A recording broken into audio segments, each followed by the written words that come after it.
Homegrown Bitcoin ETF provides investors with a regulated pathway into the cryptocurrency market.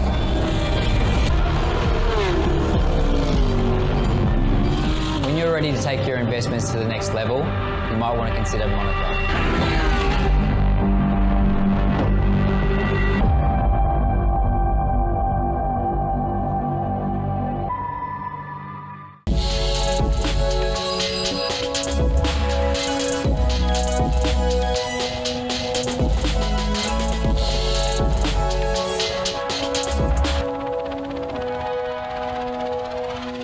Hello, welcome to the Global View. A pleasure to be here with you.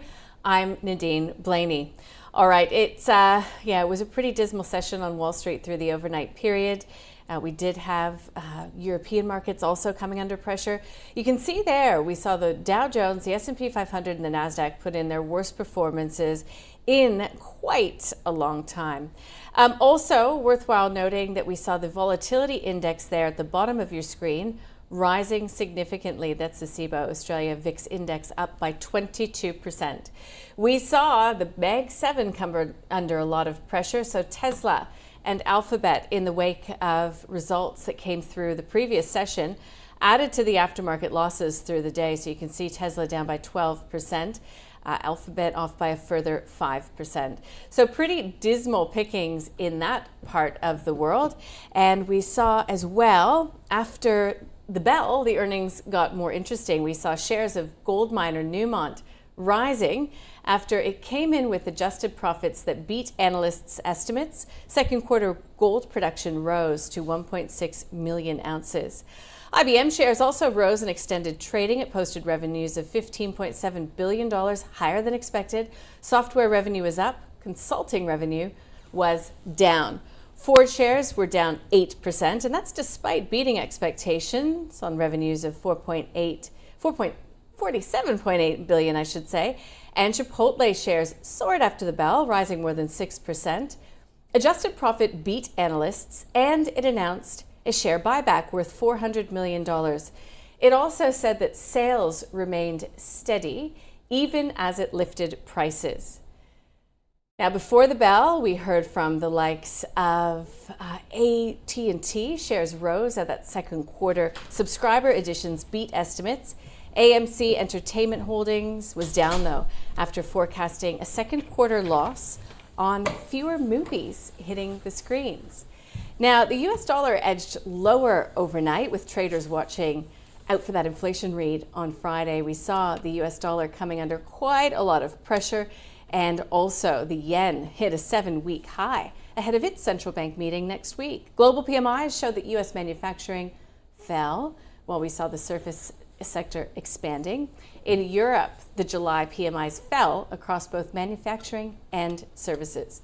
Of course, the Bank of Canada made its rates decision last night and, as expected, cut its key interest rate by 25 basis points for the second month in a row, bringing it to 4.5%.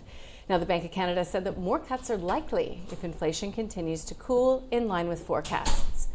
The U.S. 10-year Treasury yield rose to 4.29%. The U.S. trade deficit in goods narrowed in June for the first time this year. New home sales extended declines.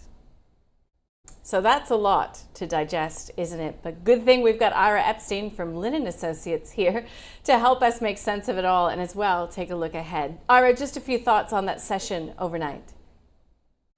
Pretty interesting. You know, it started yesterday, and it began yesterday morning when we were seeing, UPS.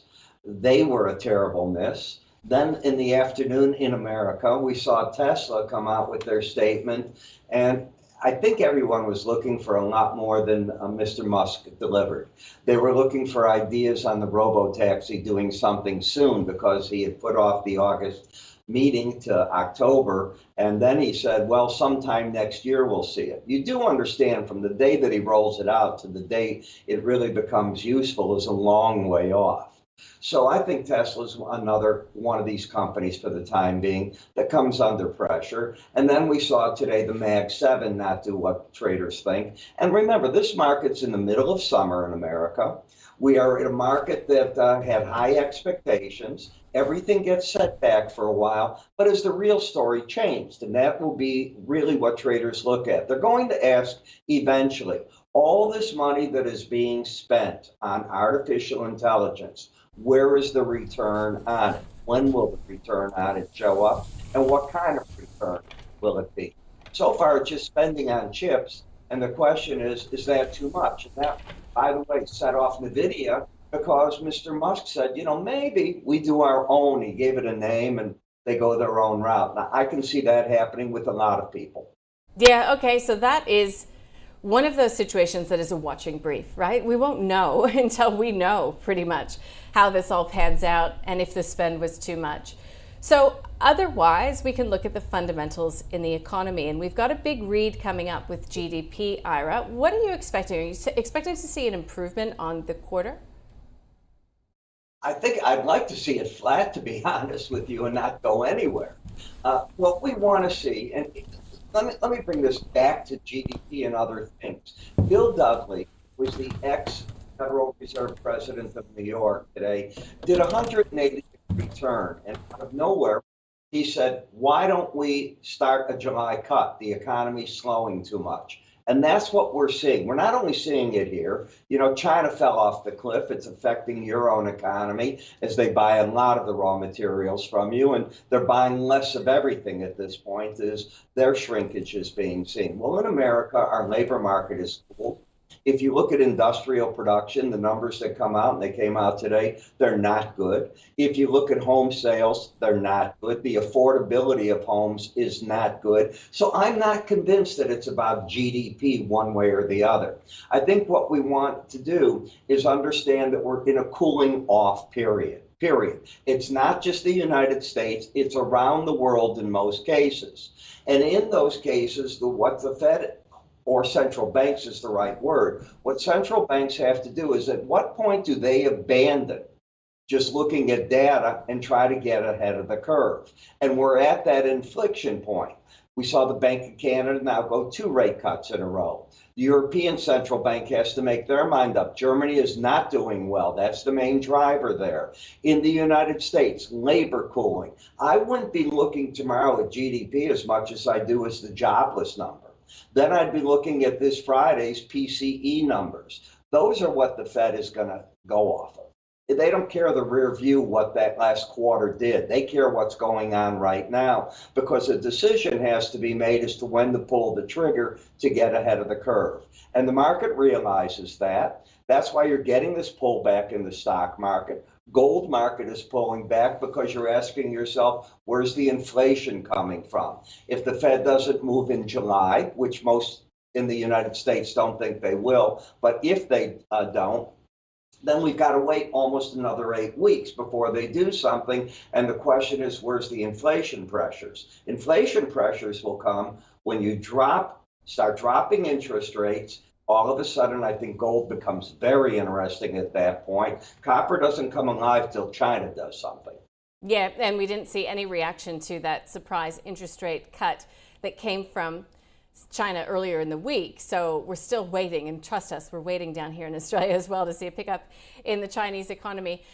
Just a thought though, because you talked about gold becoming more interesting. When does oil become interesting to you? Because we're still, we saw a little bit of a lift overnight, but we're still plumbing sort of 6-week lows in the energy complex. Do you have to wait till you see these cuts and then global growth coming through? You got it. You hit it. You answered your own question. As the market was going up, I'm watching Goldman and other companies coming out. They're talking $80, $90, and I'm going, why? The big buyer of oil had recently been India, China. We know that. We know what they're buying, who they're buying it from. China, with the contraction that they're having, do they really need that much oil at this point in time? That becomes your first question. The United States is still producing plenty, not because we're drilling more wells. Technology got so good that you can take an existing frac and you can probably get another 5 to 8% production out of it. And that's what's going on.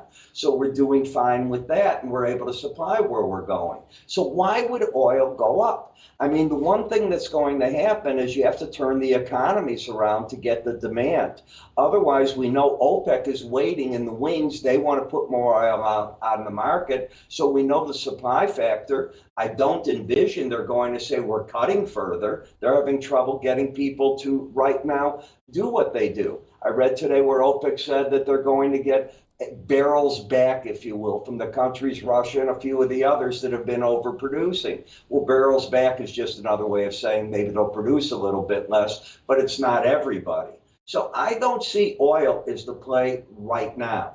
I see oil as the play when the United States, join into the foray, cutting interest rates, and everybody's following suit at that point. Then you want to be ahead of the curve at some point and ask yourself, when do those interest rate cuts pick up the economies? Isn't that why you cut interest rates? To pick up economies? Isn't that what creates inflation? Too soon. We'll have to leave it there. Ira Epstein, thanks for making sense of the world for us. Appreciate your time as always. See ya. Thanks for having me. Take care from Linn Associates. Only because I want to squeeze in a little look at the SPY futures. We are expecting to see this local market fall. Sure, oil was up marginally overnight, but we did see pressure coming through in most other major commodities, and a really negative session, not just on Wall Street off the back of earnings, but also Europe. So European futures were lower as we were going into that session yesterday. We had LVMH disappointing, Chinese consumers not spending. There's plenty to digest, including some updates coming from key Australian companies. I'll get you across those details next.